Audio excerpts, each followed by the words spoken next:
Hey guys, welcome back to the channel. I hope you're doing great. I am doing fabulous today. If you're new here, my name is Couscous. Welcome to the channel. Here we talk about postgraduate studies, we talk about traveling to the UK, student life in general. We do a bit of vlogs and everything fun. So welcome to the channel. If you're new here, I'm hoping that you're going to subscribe before you tune out, and you're going to also watch this video till the end. So I'm very excited about this video because I'm going to be answering all your questions, all the questions that you dropped on my Instagram, on my WhatsApp, YouTube comment section. You asked a lot of questions that has to do with traveling to the UK and your flight, your accommodation during quarantine, what you should do, what you should pack, how you should pack your items, and everything about traveling to the UK. So that is what this video is going to be about. If you know that you're going to be traveling over this autumn from September, October, especially those who are coming for studies, postgraduate studies, undergraduate studies, you need to watch this video because I'm going to be answering all your questions. You guys remember that we post every Friday at noon. Do well to share every new post from this channel. Share it on your social media, your Instagram, your WhatsApp, your Facebook, your Twitter. Share it because the more you share, the more it gets across to people. Another thing I want to say is, if you're watching this video, do well to like it, and just like it right now, because if I tell you to like it at the end of the video, you're going to just enjoy the content and leave without liking. Please take a moment and like, because usually I see that there's a lot of views and very little likes, and that is very unfair, guys. You don't drop a comment, you don't drop a like. How do you even show support? How do you even appreciate me for the constant work that I do for you guys? Just dishing out free information. I don't charge you for dishing out information. I make my research just so I can serve you guys, and the least you could do is to watch the ads that show on this channel, to like, to drop a comment, and to share it on your timeline. You may think that nobody needs it, but you'll be surprised that when you share it and people get to know about this, then if people get to know about the channel, they will also benefit from it, because the channel, I'm going to also be talking about scholarship opportunity that are going to be opening for 2022 academic session. I'm going to be talking about a lot of things, so please do not do your contact a disservice by not sharing this channel to them. Okay, so I'm just going to stop talking and let's get right into answering all your questions.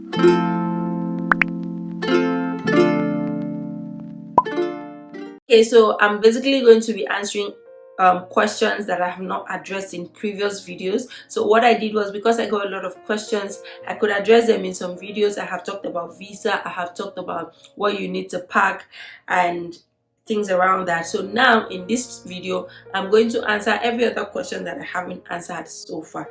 I have a note here, so that's why you would see me looking down, because I just want to catch your questions. Okay, so basically I'm going to summarize the questions and just address the issues. The first one is about airline to choose, luggage allowance requirements, and about flights, because somebody asked me questions about flights. So I'm just going to talk about flights in general. Take note that different airlines have different rules. The airline in question will determine when you should take your COVID test. Usually it is between 72 hours before you travel. That is the ideal time to take your COVID test, and the institution or the test centers that they allow, they may not take every test that you bring. So you need to confirm from your airline, go to their website, call their customer care if you're in doubt of any information. The luggage allowance you are also given depends on the airline and your type of ticket. Whether your ticket is economy, premium, flexible, first class, or business class, that will determine your luggage allowance. So back to the airline, okay? Confirm from them your luggage allowance depending on your ticket type. When you board the airline, usually you see people like, so I boarded British Airways, and some of my colleagues boarded Lufthansa, I think. And I think Lufthansa was really treated them well. So you need to ask questions, okay? In the airplane, what kind of meals do they serve? You can talk to people so that you know the kind of airline you should take, okay? Also, do take note that during your flight, you're going to be given a blanket so that you will cover yourself, so you will not be so cold, okay? That means that You can carry your own blankets, maybe a muffler, but just know that you will be given a blanket, and usually you can take this blanket. I would advise that when you're coming out of the plane, take the blanket.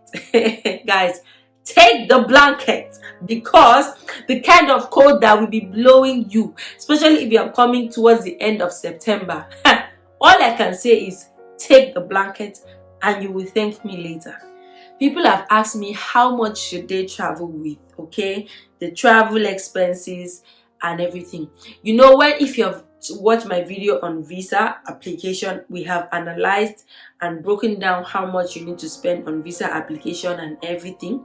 Now, for traveling, it depends. It really depends. I can't tell you travel with £1,000, travel with £5,000, because I do not know what expenses you are going to make. Now, let me use my experience, okay? When I was traveling, I had already secured my cab from the airport to my accommodation. I already paid online. No, I didn't pay online. It was going to be cash, but I had booked and knew that I was going to pay about £90. And they told me it was cash, so I knew that I needed to hold cash from the airport, to my accommodation so I can pay. I think I carried about $500 in cash. Now, when I went to the airport, I had to pay $200 for excess luggage, so I paid, and I was left with $300. My transportation was about £90. So when I got to the airport, I exchanged my dollars to pounds. Apparently $300 would give me lesser amount of pounds. So, and then when I got to my accommodation, I paid £90 from it. Now, from the period that I got, I arrived, I didn't really spend cash like that, because everything we needed to do in London was via your card. So I would advise that just carry a little amount of cash, so that if you need to meet urgent needs that allow cash, you can do that. But even if you come with cash, you can go to the bank. When you open a bank account, you can go and pay that cash into your bank account. Take notice that you are allowed a certain amount of cash to travel, and then if you travel with a certain amount of cash, you would have to declare it, okay? In essence, the amount of money you're traveling with should be equivalent to the expenses you think you're going to meet. But I must say that you should carry your bank cards from your country, that if you're going to be able to access your bank accounts from your country, carry those bank cards. Because I carried all my bank cards until today.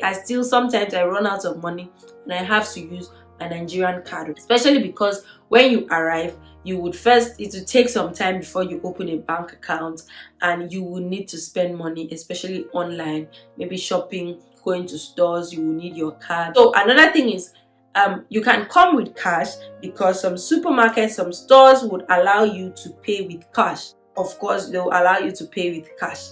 So those are the things that you should take into consideration. You can carry between £100 to £500, even to £1,000, depending on your expenses. When you arrive, you're going to buy winter clothing, you're going to buy your kitchen items, you're going to buy your beddings, just to make sure that everything is set, you are able to settle in.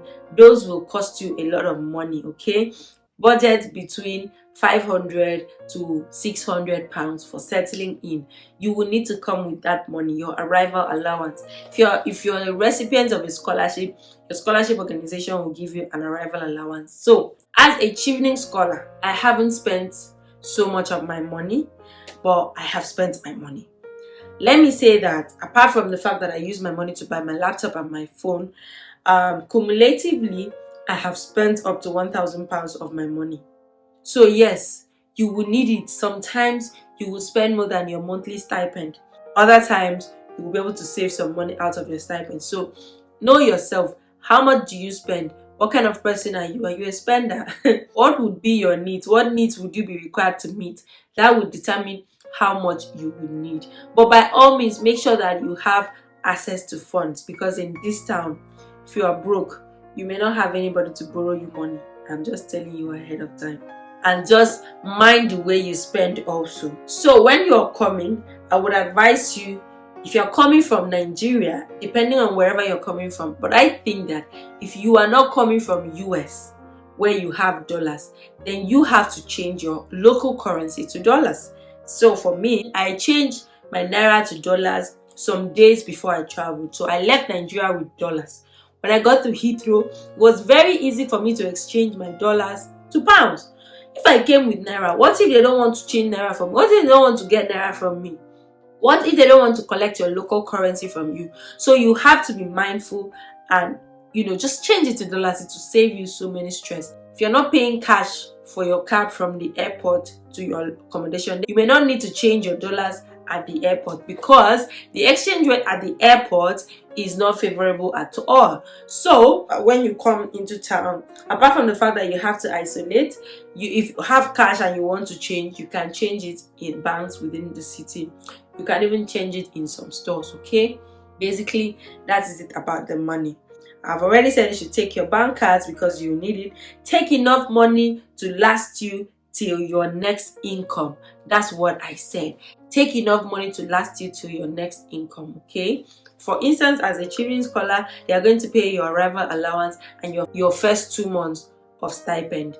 That way you have enough money to settle in. But also know that because they are paying you ahead of time, you may be tempted to overspend. Okay, just be very careful. When you open a bank account, you can be able to really budget like that, so that way it can help you know how much you spend for how many months. But when you arrive, you can be tempted to really spend, but please ensure that you know how much you're spending and you know that the money you are receiving is until your next income. So find out, when next am I going to get paid? You know that whatever you have at hand, you have to make sure that it lasts you that long.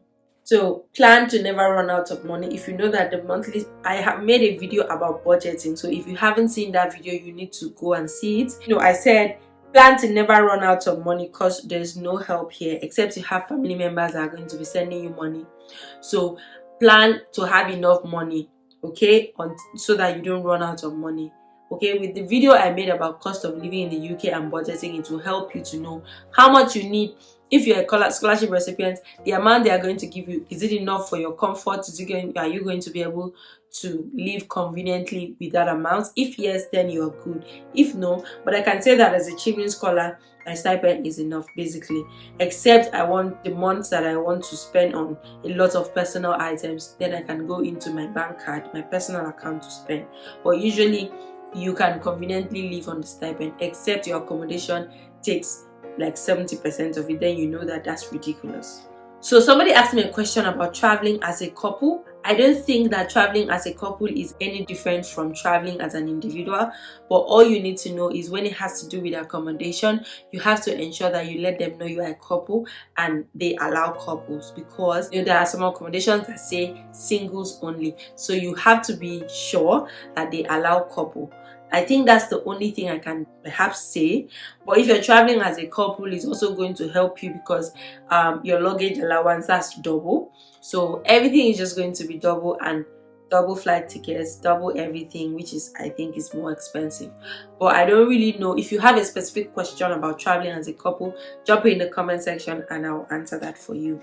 So a lot of people have asked me, where are we going to stay during quarantine? I know that when you're traveling, coming to the UK, you have to quarantine between 7 to 10 days, depending on where you're traveling from, okay? Depending on your country, you have to confirm from the UK government website how many days you would have to quarantine, because I know that recently the UK government has asked that you no longer quarantine with family. You should quarantine in a hotel on a different place because they are afraid that people were not observing the quarantine restrictions. So you have to first confirm how many days you ought to quarantine, and are you allowed to quarantine in your accommodation? If not, then you have to book a different accommodation. Are you allowed to quarantine with family? Oh, if yes, that is amazing because that's going to save you a lot of cost. But usually when I came, I booked a student accommodation, so I was allowed to quarantine in my student accommodation, and they gave me food for the amount of time, the 14 days that I quarantined. So now, if you're in a student accommodation, or if you have booked your university accommodation for your time in the UK, you have to reach out to your school. Usually they will send you emails telling you about this thing, but if they don't, ask them, send them an email. Do you guys have any plans to allow us quarantine in our accommodation? Are you going to provide food for us during that period. And usually, even when they provide you with food, you're coming to a new place, and if it's your first time, you're not used to their meals, so you would have to take food from your place. Because even when I was here, I wasn't even allowed to go downstairs to take any delivery, so I couldn't go downstairs. I could only ask my flatmates to help me pick whatever I ordered online. How about if you don't have flatmates? So you have to take like noodles, fast food that you're going to eat during the time of your quarantine, cereal, tea, things that will help you. Noodles is very important because that one can just slip it into your bag and you use that throughout your quarantine period. But if you're staying in a student accommodation, please ask your accommodation, ask your school. Now, I already said make personal plans for yourself, gather the things that you like to eat, because you're going to be confined in a space for 10 days or 7 days, depending on where you're coming in from. Some people are not even meant to quarantine depending on their country. So check the UK government website and that will help you, okay? Now, if you are not staying in a student accommodation, or you're staying in a student or you have booked a student accommodation, or your university is not willing to allow you to quarantine in the accommodation, or they're not going to cover the accommodation cost or the quarantine cost, then you would have to either book a hotel or secure an Airbnb. I usually just prefer an Airbnb because it's going to save you some money. If you check an Airbnb around your location that you're going to stay, you may look for a cheap one, and that way you have access to the kitchen, you can cook, you can be comfortable in the house. But in a hotel, if you need to book an en-suite hotel where you have a kitchen and everything, it's going to be more expensive. Okay, so if you know that you're going to be cooking, you don't have somebody that's going to be giving you food, and you will need food, you may have to book an Airbnb. But if you stay in a hotel, you can also see a hotel that is affordable. If that's a better option for you, you can also be ordering food. I'm sure that if you stay in a hotel and you order food like outside, they may probably bring it to your room, so you have to take that into consideration as well. Somebody asked me a question: how easy is it to book a short-term accommodation during quarantine where you can stay, or even after quarantine where you can stay, to now look for a permanent accommodation? Airbnb is your best bet, or a hotel, like I already said. Okay, and there are also student accommodations that are short let, 1 week, 2 weeks. But I would say that it's not that difficult. All you need to do is identify the apartment, and you make the contact the agent, and if you have your money, you can pay immediately, as long as you know the days you are coming in. It's not that difficult. Okay, between 2 days to 7 days, you can secure a short-term accommodation, which could be Airbnb, hotel, or student accommodation that permits short let. Just check around in your area. Always call them if you are in doubt. Call them if you're in doubt, and before you put any money down, endeavor that you have evidence of whatever money you have paid, so that if you show up and they say, oh, we've not received any money from you, then it's a problem.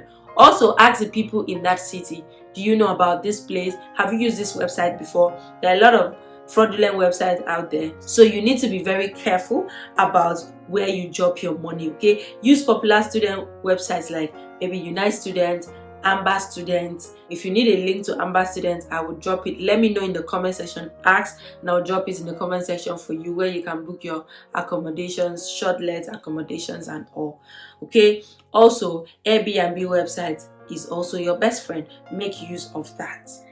Now, somebody asked me, when is the latest time advisable to enter the UK considering one's resumption date?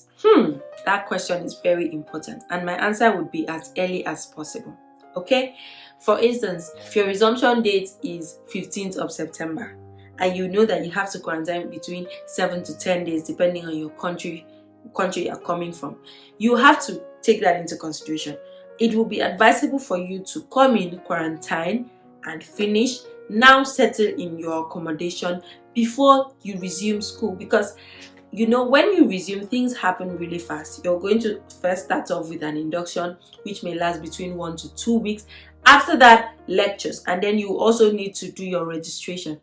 You will need to settle in, especially for those coming to UK for the first time. You will need to settle in, get used to the environment, even try to visit school, try to know, how do I travel to school from my accommodation? Oh, how much does it cost me? You go to school and see, so that when the induction starts, you will not be confused. Okay, so what happened to me was, although I applied for my visa on time, it didn't come out on time. So I was in Nigeria when my induction started. It was a mess, guys. It was a mess because I was trying to shop for items and Because you have to go and because I don't need noise when I'm on it. Oh yes, I understand. I heard you scream and I was like, what is happening now? Oh God, I need to stop. Okay, fine. My excitement is going. Don't worry. Hafiz, but you come back, eh? Look this way. Please don't take too long. Come back like 15 minutes to check if it's still recording, yeah? Yeah, I can see the go inside. Hey, I can see the go in her eyes. Oh yeah, out of my house, please. All of you. Out. Get out.